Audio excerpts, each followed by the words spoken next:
Olá, meu irmão, olá, minha irmã. Nós estamos no nosso quarto tema desse seminário das artes. E no seminário anterior, no episódio anterior, nós falamos sobre as qualidades de um ministro de arte. Mas hoje nós iremos falar sobre as tentações, né? Nós sabemos que o ministro de arte ele está à frente, né, do grupo, do encontro, da comunidade.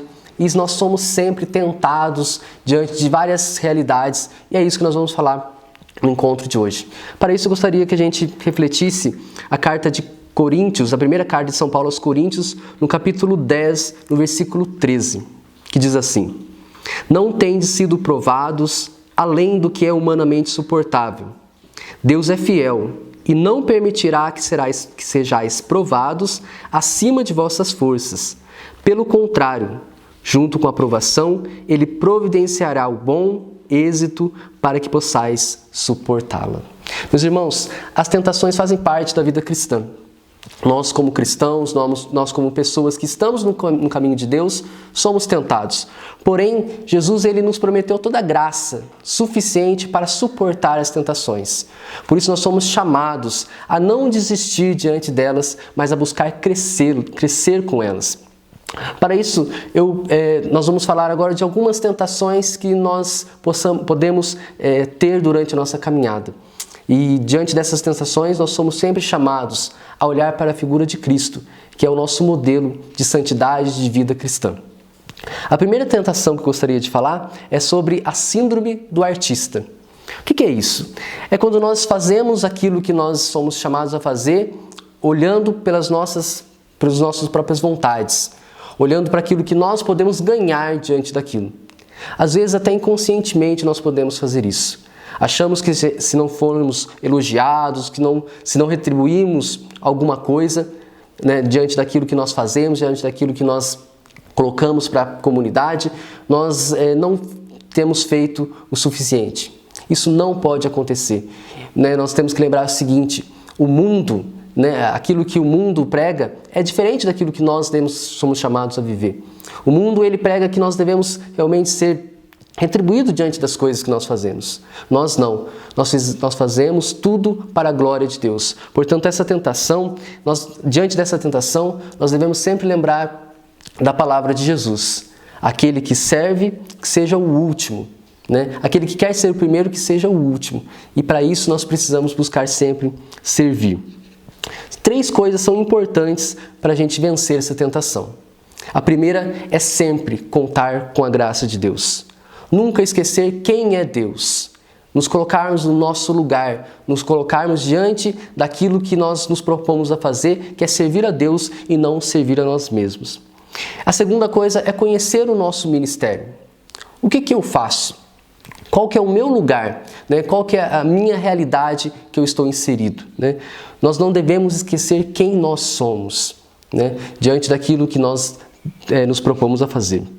E o terceiro ponto que nós devemos sempre buscar fazer para vencer essa tentação é ter sempre o espírito de serviço. Saber o porquê nós fazemos.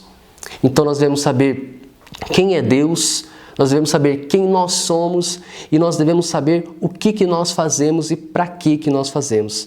Se nós seguimos esses 3 pontos, nós não vamos deixar que tudo aquilo que é do mundo entrar dentro do nosso ministério. E uma frase que é muito importante a gente sempre lembrar, né? É melhor a gente entrar no céu com um homem desconhecido do que famoso, do que cheio das honras e ir para o inferno. Então, nós devemos sempre lembrar disso. A segunda tentação que nos ocorre como artistas, como ministro de artes, é a tentação do orgulho, né? Que é a confiança desmedida em si mesmo, a soberba. É o primeiro passo para o fracasso, né, do nosso ministério. É o primeiro passo. Porque quando nós nos entregamos ao orgulho, nós deixamos de contar com aquilo que é essencial, que é a graça de Deus.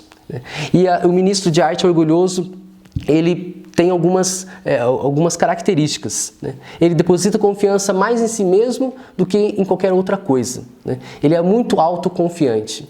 Claro que a autoconfiança é importante, a gente tem que ter confiança nas coisas que nós fazemos, mas nunca depender somente de nós. A segunda característica é que ele não admite fracassos. Fracassar, errar, cair, isso faz parte da nossa caminhada. Nós não podemos nós não podemos nos entregar a isso, mas nunca ser aqueles que nunca admitem nenhum tipo de erro, nenhum tipo de queda, nenhum tipo de fracasso. A terceira característica é que ele não aceita ser corrigido. Não aceita alguém dizer aquilo que ele não gostaria de escutar. A quarta característica é que ele deseja ser o centro das atenções. Ele deve ser visto, ele deve ser sempre privilegiado em algumas situações. E o terceiro e o último ponto é ele quer ser elogiado. Ele quer ser, muitas vezes, reconhecido por aquilo que ele fez. E essas características, elas muitas vezes tomam conta de nós. Às vezes até mesmo desapercebidamente. E diante dessas características nós somos chamados a olhar para Cristo e diante disso fazer tudo ao contrário. E por isso nós devemos pensar em quatro características para vencer essa tentação do orgulho.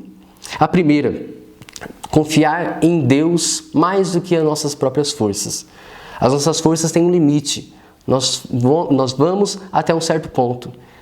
E Deus, Ele supera todas as nossas forças.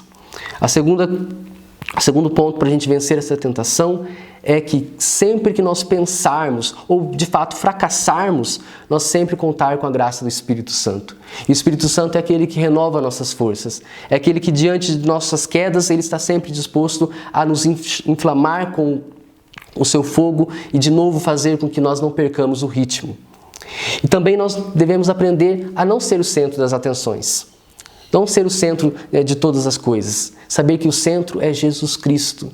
É Ele que deve ser o centro de todas as coisas. E por fim, e por último, é sempre aceitar a correção.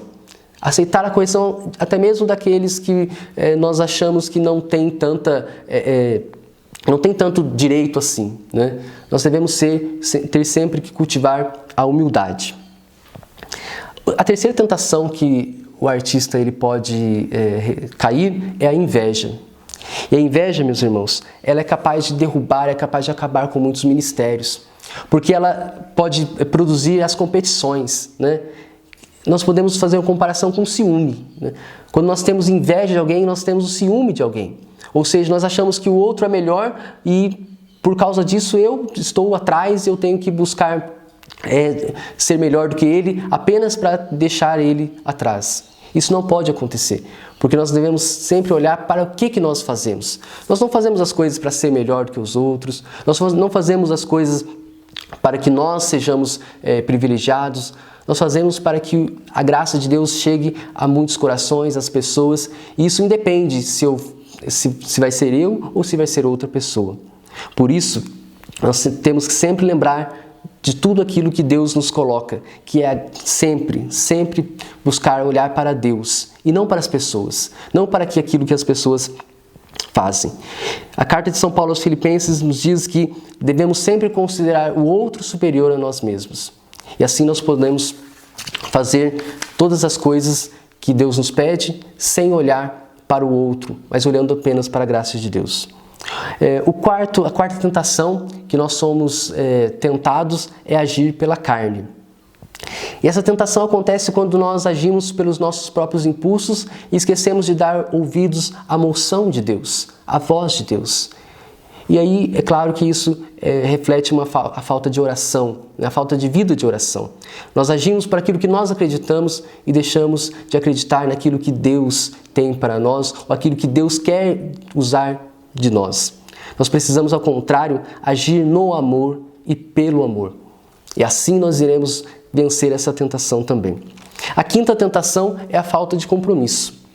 Nós sabemos que o ministro de arte, que aquele que toca, aquele que canta, aquele que faz o momento de louvor, ele sempre tem que estar disposto a estar a serviço da comunidade.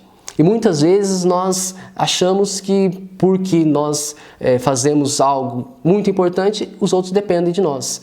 E por isso nós deixamos para a última hora, nós fazemos de qualquer jeito, nós não ensaiamos da maneira como deveria ser feito. Isso é falta de compromisso. Porque o compromisso que nós fazemos não é com o coordenador, não é com as pessoas que estão lá, é com Deus que nos chamou. Por isso nós devemos ter muito importante essa questão do compromisso. E lembrar sempre, né, a falta de compromisso do artista, do ministro de artes, ele é síndrome de duas coisas, é consequência de duas coisas. É a consequência da imaturidade e a consequência da falta de conversão. Diante da falta de compromisso, nós devemos buscar pensar, será que nós somos imaturos na fé? Ou será que nos falta ainda convertermos ao Senhor? E a sexta tentação é não partilharmos, né? É não deixar nossos dons a serviço dos outros. Achamos que nós devemos fazer, né, as coisas quando nós queremos, onde nós queremos. Enfim, nós sempre devemos ter em mente que aquilo que nós temos, o dom que nós temos, é para o outro, não é para mim mesmo. Por fim, eu gostaria de dar pontuar três pontos para que nós possamos vencer as tentações, todas elas e outras tentações que existem também. A primeira é fugir. Né? De qualquer modo, quando tiver essas tentações vindo até nós devemos buscar fugir. Fugir o mais rápido possível. A segunda, e se não pudermos fugir, é resistir. Né? São Pedro vai dizer no capítulo 5, versículo 9, né, resistir ao demônio, resistir ao diabo. E resistir é preciso fazer diante de todas as tentações que estão ao nosso redor. E por fim, e mais importante, é rezar, orar, pedir a Deus a graça, estar em oração. Porque quando nós estamos em oração, não há nada que possa nos abalar, não há nada que possa nos derrotar. E todas essas tentações que eu disse, meus irmãos, podem ser usadas para que nós cresçamos na nossa fé, no nosso ministério, na nossa vocação. Nós somos chamados a fazer isso, a vencer as tentações e a colocar todos os nossos dons a serviço de Deus. Que Deus abençoe e até o próximo encontro.